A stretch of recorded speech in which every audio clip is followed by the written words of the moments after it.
I'd like to do a little review of the Sleep Institute. In a previous video, I discussed sleep disorders and some of the problems I had, which were primarily insomnia and sleep apnea.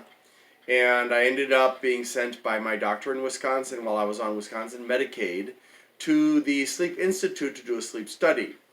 Now, the result was that I was prescribed a Philips Respironics Dream Station, which has helped me immensely with my sleep apnea. But what about the Sleep Institute itself? How do I feel about them? Okay, so let me describe to you my experience with the Sleep Institute. The first time I went there, they interviewed me and did some other stuff, and that was fine, no problem. The second time I went there was at night, and they expected me to go to bed at a specific time, which is no problem because I have full control of my onset of insomnia, and to get up at a specific time. Well, obviously they would help me with that one, which wasn't so much fun because it was 5 in the morning when they finished the study and kicked me out. So that kind of sucked. But, however, what they did, and I have photographs somewhere, I was just looking for them, I was unable to find them, but they, when I got there, the nice lady who was the sleep technician, she put a bunch of sensors on my body. They were on my head, they were on my chest, they were on my arms, on my legs, they were on my stomach. They were all over, and they were glued on pretty well so that I wouldn't pull them off by accident while I was sleeping. And then at the specified time, which I believe was either 8 or 10 p.m., she told me to go to sleep. And being that I have very good control over how fast I can go to sleep, which is basically within a minute usually, I had no trouble falling asleep at that time. And I slept and slept and slept, and I may have woken up a couple times that I remember during the night. The wires and sensors didn't really disturb my sleep. And then 5 o'clock, she woke me up, and I was like, I'm still sleepy. I want to go back to sleep. But no, I had to get up. So that kind of was a bummer that I didn't get a full night's sleep because I had to go to work the next day. But she was very nice, pleasant lady from the Philippines, and yeah, so that was good. The next time I was called in was to receive my Dream Station. And so I sat down with a lady who was not a sleep technician. She was not a doctor or a nurse as far as I know. She worked there helping people post-testing. And she reported to me the results that I had been told by somebody else. I don't remember if I was told in person or on the phone or whatever. But basically that a few times a minute I would fall asleep I would stop breathing when I was laying on my left side. And a few times a minute when I was sleeping on my right side. But if I slept on my back, I would stop breathing almost every minute. At least, approximately once a minute. They didn't really find any results as far as restless leg syndrome that were, I don't know, I guess it wasn't significant because nothing was ever done about it. So either that means that the Sleep Institute doesn't deal with restless leg syndrome, or I didn't have significant results for that. I don't know which. But I did have sensors on my limbs.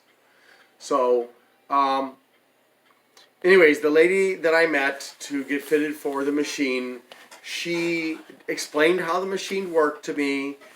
She showed me how to use the display and the little knob for controlling the display and selecting things. She set the initial pressure setting based on the results of the study. She told me about the study.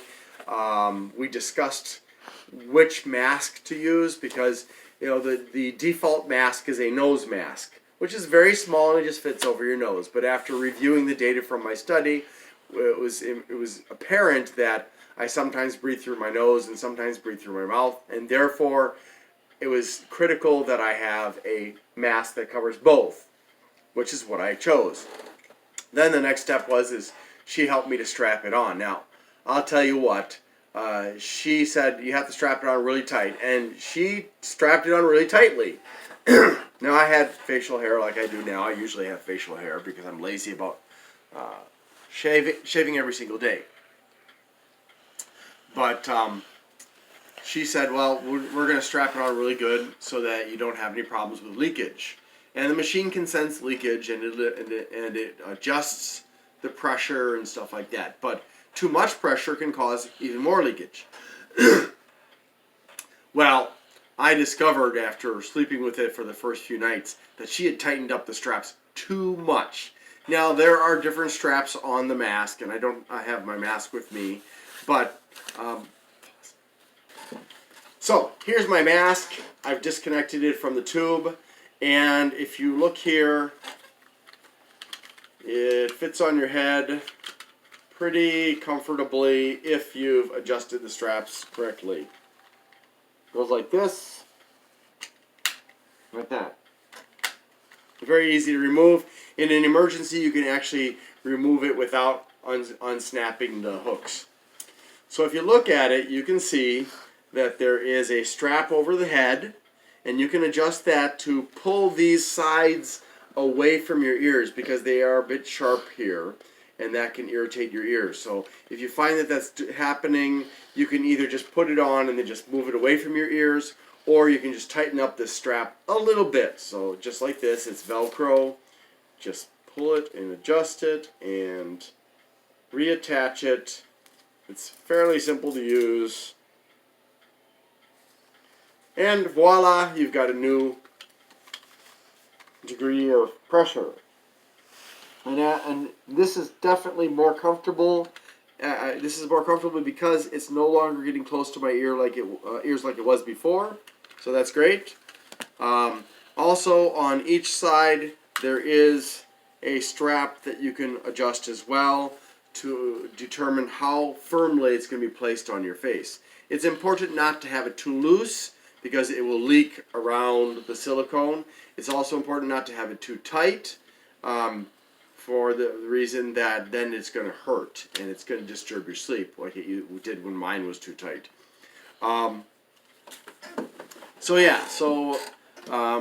My mask has both nose and mouth. It's actually kind of too small for my giant nose, but whatever. So that's that. Anyways, getting back to the Sleep Institute. I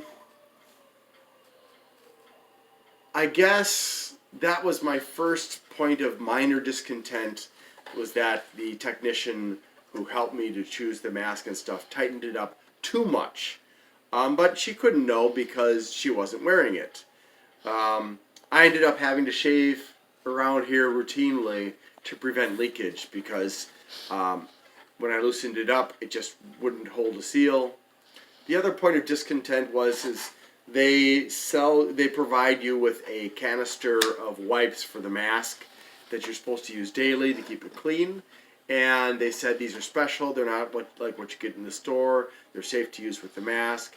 But they're expensive for one canister. I believe it was like, at that time in 2017, it was like over $8. So, and I was being paid by the state through the Wisconsin Works program, which only gave me like $6 something an hour. So it wasn't enough to pay my bills and stuff like that. It's just enough to cover my rent. And then I had food stamps for food, but anything else outside of that and Medicaid, I had to pay for and figure out how to pay for it. So, getting back to Sleep Institute again, they periodically have you come in to do a follow-up about your sleep. They check your machine for you, and they interview you, and this was my biggest problem. When I think it was a yearly review that I would sit down with a nurse, not a doctor, in a private room, and we would talk about the results of my sleep that had been transmitted. Now, one of the things that was required with Medicaid was that you have to not continuously, but you would have to wear it every day for a minimum of a certain number of hours for a certain number of months, or Medicaid would disqualify you and you'd have to pay for the device on your own. And that was no problem for me because the benefits were immediate. But so when I came in for my yearly interview, we talked about the results of the data that was transmitted, and she showed me the trends and when I was most likely to have sleep apnea and things like that. And she pointed out at that point, after I pointed it out to her, she agreed actually, that the machine doesn't have the ability to actually know things like, am I breathing through my nose or mouth? Am I actually not breathing, or is there another problem? The machine's technology is limited because there are no sensors in the mask to help make sure what the problem is. So she was a little bit argumentative with me, trying to tell me that what I was saying was wrong. And most of the time I wasn't wrong, but she was too argumentative to accept what I was explaining to her. So, and my biggest problem is when the pressure of the mask would turn way up because I had sleep apnea and then never turn down, and that would wake me up, and I'd have to remember to use the ramp down button. But she argued with me about that. And that was irksome, to be told that what I was experiencing was not what I was experiencing. Is pretty rude. And when I came back the next year, that would have been 2019, when I did the interview in 2019, I had the same exact problem that the nurse, however nice she was also, she didn't want to listen when I said certain things, and just made her own explanation regardless of what I said and what I experienced. She was always right, and it didn't matter what I said. And I found that irritating. I don't like it when health professionals don't listen. And I know that many times we lay people don't understand much about health professionals' work and what they have to diagnose and stuff like that. So there have been several instances where I have been wrong. Like I had a problem with the amount of dark chocolate that I was eating irritating the lining of my stomach. I thought it was off to over here in my intestines, or my spleen or something was affected, and that was wrong. But many times I have been right. I've been able to figure out on my own what my health problem was and take corrective action without the doctor's intervention. So I found this very irritating. And I guess that was, for me, was the only thing that I really didn't like about the Sleep Institute. Other than that, I felt like they didn't really seem to address the possibility, with me at least, of other sleep disorders that I might possibly have. Now, so I had hyperlepsy, which is sleeping too much, and that was a result of my sleep apnea, however. So it was a symptom rather than a cause. I had sleep apnea, and I had insomnia, which I dealt with on my own as far as the onset, but then later in the night, it would still bother me. There was nothing done about my insomnia. They didn't discuss it with me. They didn't provide me with any solutions. So was the Sleep Institute effective? Yes, they gave me a solution for my sleep apnea. Were there other possible solutions that were less expensive that they could have given me? Yes, but they didn't offer those solutions to me. There is a strap that you can wear on your head that can help to position your head, in theory at least, I've never tried it, to prevent so what happens when you're sleeping, when you have sleep apnea, is your mouth will open, your tongue will slide back, blocking your throat and preventing breathing. And in theory, this strap that you can wear that I've seen on the internet prevents your tongue from sliding back and doing that. Does it really work or not? I don't know. If you've used that strap and you can comment on it, please put a comment below. If you found other solutions for sleep apnea, please let me know. I believe there's another device that some people use called a nebulizer, but I'm not sure what that is for or how that functions, so I won't talk about it. I know that the CPAP, or auto CPAP in my case, is very, very effective in helping me with my sleep apnea. So, overall, was the Sleep Institute good? Yes. Did I have some complaints about it? Yes, and I hope they see this video and that they'll work with their nurses to be a bit more receptive when somebody is relating a problem, and so instead of just dismissing it as the person being wrong, that they'll take due consideration because I was actually correct. Anyways, thanks for listening and have a good day.